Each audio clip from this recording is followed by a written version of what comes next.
So this is a little bit different of a video, but getting back to the bikes that we normally do. What is this pile of black stuff on the floor in front of me? Well, actually, this was custom made by New South Wales Police for the Kawasaki bikes when they were in use with the force from roughly 1976 when they replaced the Hondas right the way through to about 1980. When the Kawasaki's themselves were replaced by the vaunted BMW R100 TIC. And what you see in front of you is, in no particular order, but I will make it in some rough order, a pannier frame hanger, the inside support, so that sits between that and the actual frame, so those two pieces, in other words, that bolts to that. That long piece sits inside the pannier itself to provide some additional bracing at the top of the pannier. So you've got the same again for the right side. That's the radio bracket, so that the radio box would sit on the back there. But obviously back then a lot of bikes didn't have radios. So this was also a luggage rack and later became a radio rack. It was a little bit more substantial for the later Motorola radios. As we move further up, you've got brackets that fit over the shocks, which then allow additional mounting points to fit. This is the inside stiffener kit for the fairing. That's the headlight, so that's the fairing bracket support and the main fairing stay with headlight mounting brackets right there. If you look briefly over here, that's the actual fairing that is supported by that giant thing. So it's quite a bit of weight. And then the pannier on the right there, along with its cousin up there, which has been test fit with new hardware, are for the Z1000. The earlier models, the Z900 and Z650, which again were from 76 to about 79, depending on who you talk to, used a slightly smaller pannier. So this mounting hardware is specific to the bike that it comes off of. It's interchangeable between the Z650B, which is the inner city cyclist motorcycle, which we're restoring one of at the moment, and the Z900, but they are not interchangeable with the Z1000. Now, some of you already know we're also restoring a Z1000. I'll just stop this video, move over to that bike, and I'll show you the differences there. And we're back, and in front of you is the 1979 Z1000 that you would have seen in previous videos. It's now back at the workshop.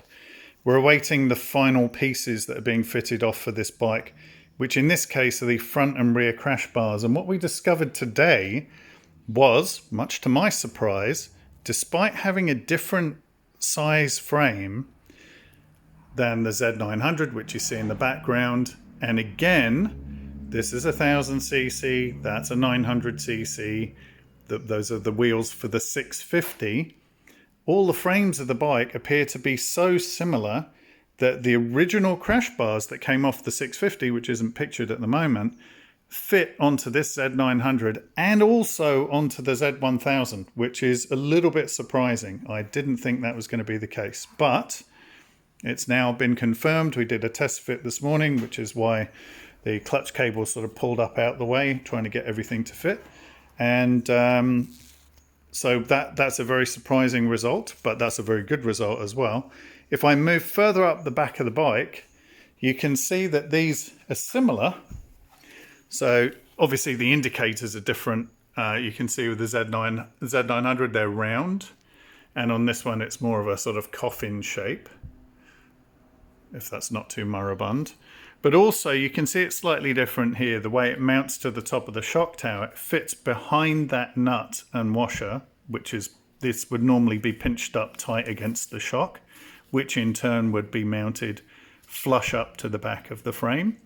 And you can see that this leg here is specifically mounting, and this whole bracket has been specifically designed for this model bike. And just for clarification, this is a 1979 Z1000 MK2 A3A. These were only used for a very, very short period of time, probably no more than 18 months. So to find one that's now together, running, has all the bits and pieces, not that you can see them here, but they are here, trust me, and the engine's been recommissioned with an original exhaust is an extremely rare beast indeed. Now, the interesting part about this for me is in measuring up various mounting points, the common sense approach to putting crash bars on a bike is you take two really strong points and you obviously put the crash bar between those two mount points. In this case, it's a little bit different. On all the other bikes, we tend to find that the crash bar shares the mounting bolt with the exhaust, and obviously this is just a piece of tin. That's the stay for the actual exhaust muffler itself right here. And that's really flimsy. In an impact, that would just shear off. It's as thick as the sort of, chain guard support.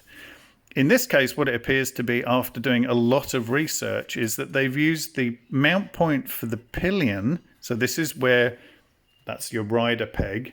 Your pillion peg would have fit right here. And they've used that mount point and this locating pin right here, if you can see it. It's a little bit difficult to see. But that pin and this bolt hole appear to be what's used for mounting the base of the crash bar on this model. And then the top obviously mounts through this. So that's why it looks slightly different in any photos that you see of this particular model. We were thinking initially it's up here. It's not at all. It's actually the top of the shock and the pillion peg mount right there. And the crash bar has a locating hole drilled in it, which fits over that locating pin. And that is true for the other side as well. So if we nip round here, you can see again, top of the crash bar would mount onto this shock assembly, probably behind this guy, which is again the pannier support, and then would mount right under here, which is where the pillion peg would go. And again, we've got that locating pin on this one that would use to fit the crash bar right onto. So we think that's how it was done back in the day. There is a dent right here, which you can see in the exhaust. And if I line a crash bar up and a dent right there, you can see that when the bike's gone down, it's bent the crash bar or pushed the exhaust up into the bottom of the crash bar and caused a dent right there. So that could well be what took this bike off the road. You can also see on here, maybe, let me just make that out, that's an original exhaust for the KZ, as it's known in America, the KZ1000 MK2 A3A. So there you go, very original bike, and delighted to have it all back together. Various rusty bits are going to be replaced. This is just for test fitting everything and getting it commissioned. But when it goes to its new home, it will be filled with shiny stuff and be looking rather magnificent. There you go, small update from the workshop. Much more to come, including what's going on with this, which is a 2008 R1200 RTP to replace the one that's just left the workshop. What's going on with that one in the back, which is a whole nother video in itself, because as somebody on another channel said, you sort of roll your eyes and you go, somebody's been here. So we'll get to a video on that one, which is quite fun, but that's going to get a full restoration, lights and sirens and everything else. And that's military police. And coincidentally, up the front, which is another video, is another military police R1150P, which we're just in the process of putting back together as well. And don't forget, that one's getting all the kit put back on it as well. So lots more to come. Those are the crash bars. They've come back from chroming, so high five to the chrome factory down in Carinbar. Lots more going on with the 87 BMW K100.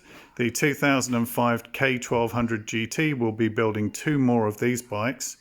The ST1100 is now in the process of being sold, and these 2 are already sold. So lots of stuff going on at the minute.